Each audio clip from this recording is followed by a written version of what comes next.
Solving equations using technology. In this video, we'll look at two techniques that you can use on a TI Inspire to solve equations. The first method is to use the Polynomial Tools app on the TI Inspire. The second method is to use graphical methods. When using the polynomial tools, which can be used for any degree of polynomial, the polynomial must be in the general form.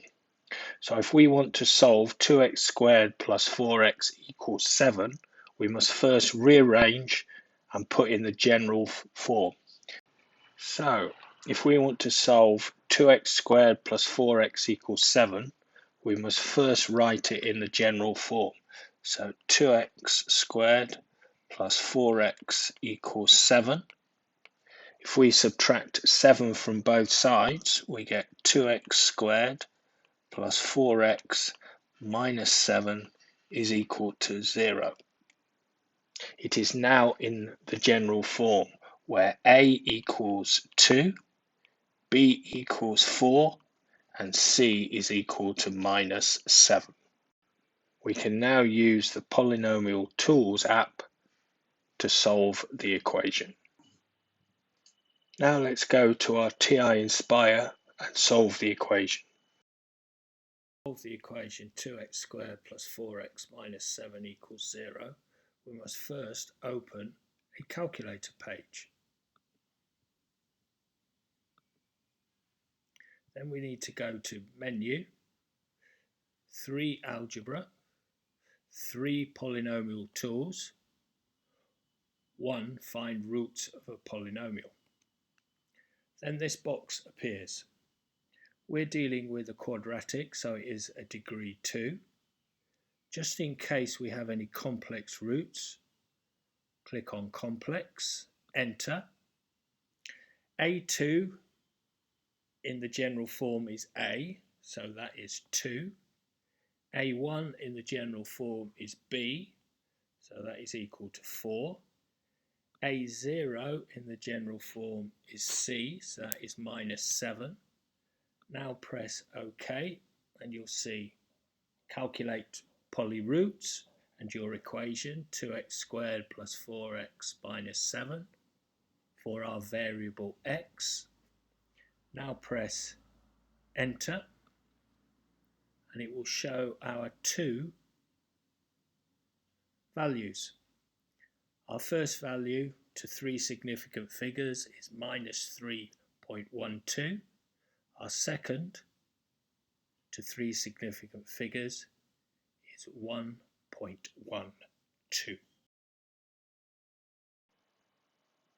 Now in the second equation, solve x cubed plus 4x equals 6 minus x, we're going to use graphical methods.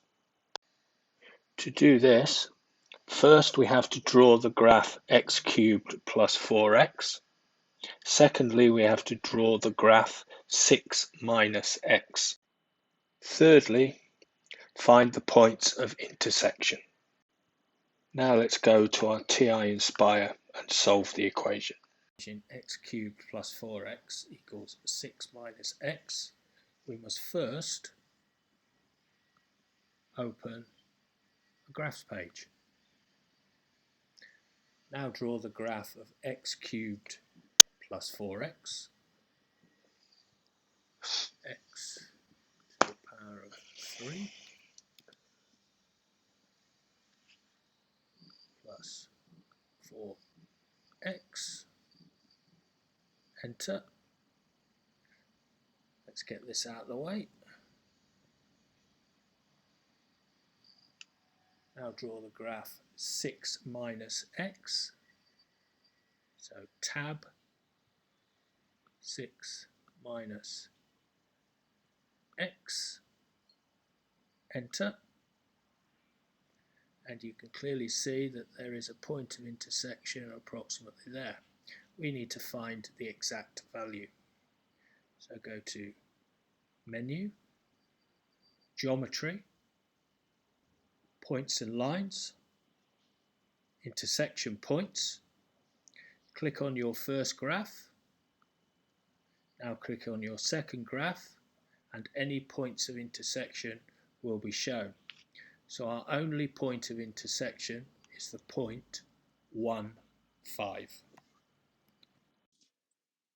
Some equations you could only solve using a GDC. So if you look at e to the x minus 1 equals x plus 2, you got the variable x on both sides. We just at SL level do not have the algebraic skills to solve that sort of equation without the use of a GDC. So we will solve both of these using a GDC. Open a graphs page on your GDC. We're going to solve the first equation, e to the power of x minus 1 equals x plus 2. So type in your first equation, e to the power of x minus 1, press enter. There's my graph. Get the label out of the way, press tab. Now type in the second equation, x plus 2, press enter. And I can see that I have two solutions because there are two intersection points. So to save time, I'm going to get them both at the same time. So press menu, geometry 8, points and lines 1, intersection points 4. Now I need to touch my two graphs, so it doesn't matter which order, so 1, 2. It brings up my intersection points, so I've got two solutions when x is minus 2.95 and when x is 1.51. Now I'm going to solve my second equation, so control doc, new graphs page, type in my first equation, x times control e to the x, which will bring up log x. Press enter. There's my first graph. Get the title out of the way. Now press tab. I can type in my second equation, 3 minus x squared. Press enter. This time I've only got one intersection point, so I'm going to use menu, analyze graph, intersection point, slightly to the left, slightly to the right, and there I can see my one solution is when x is equal to 1.53.